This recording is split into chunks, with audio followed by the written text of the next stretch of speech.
The city was my jungle, a concrete jungle teeming with dreams, some chasing, some lost. I was an Uber black driver, a cog in this urban machine. It was just another Tuesday, another day of navigating the labyrinthine streets. My car, a sleek black sedan, was my office. My passengers, stories waiting to be told. The ping on my phone announced my next ride. It was a pickup from the financial district. I wasn't expecting much, just another suit heading home after a long day. But as I pulled up, I realized this was no ordinary fare. The man who emerged from the glass and steel building was different. He had an aura of quiet power. It drew you in.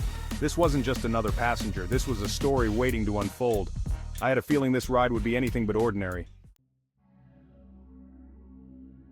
He slid into the back seat with an air of effortless grace. His suit was impeccably tailored, a dark charcoal that whispered of expensive tastes. A heavy gold watch adorned his wrist, catching the light from the street lamps. He spoke with a thick accent, a melody that hinted at a life lived far beyond these city streets. "Good evening," he said, his voice low and resonant. "The restaurant, please, on 57th. His words hung in the air, tinged with an unspoken command. I found myself nodding, captivated by his presence. Who was this man?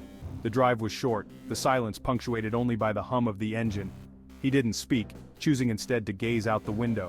But his presence was impossible to ignore. He radiated an aura of power, of secrets kept close. It was both intriguing and unsettling. The restaurant was a world away from my usual haunts. It was a place of hushed whispers and clinking crystal. The maitre d' greeted him by name, ushering us to a secluded table. Turkish coffee. It will change your life. I took a sip, the bitter liquid a stark contrast to the opulence. As we sipped our coffee, he turned to me, a curious look in his eyes. "Tell me," he said, leaning back in his chair, "what is your dream?" I was taken aback. No one had ever asked me that before, not like this. I told him about my aspirations, the business ideas I had scribbled in notebooks. I spoke of my desire to break free from the monotony of my life, to create something of my own. He listened intently, his gaze never wavering. When I finished, he nodded slowly. "You have fire in you," he said, a hint of admiration in his voice, "a drive that is rare, but fire needs direction, it needs fuel." I couldn't help but feel a sense of hope. Was he offering me a chance? He reached into his pocket and pulled out a small, leather-bound notebook. He scribbled something on a page and tore it out, handing it to me. "Take this," he said, $100,000. Consider it an investment, in your dreams and in our future." I stared at the check in disbelief. It wasn't possible. And yet there it was, his signature scrawled across the bottom. My heart pounded in my chest. This was life-changing. But what was the price? I looked up at him, my mind a whirlwind of questions. "Why?" I finally managed to ask, my voice barely a whisper. He smiled, a slow, deliberate curve of his lips. It sent a shiver down my spine. "Let's just say," he replied, his voice low and dangerous, "that I believe in investing in potential."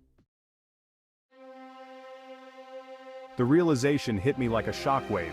This wasn't just a successful businessman, this was a man of power, of influence that stretched far beyond the walls of this restaurant.